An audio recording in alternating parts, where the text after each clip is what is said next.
If you've got a Roomba i4 that's misbehaving like mine is, then you need to do a factory reset. And the problem that I was having, it used to do great. It mapped out my main rooms and then it was fine. But then after a while, it just got lost and it never could recreate what it was doing on the map. I had trouble resetting the map.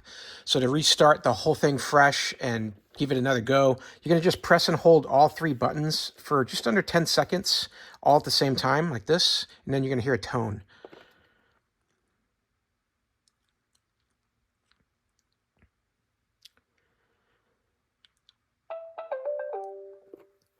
Then you can release, and then you're going to see that circle starts to just rotate around there with the LED lights.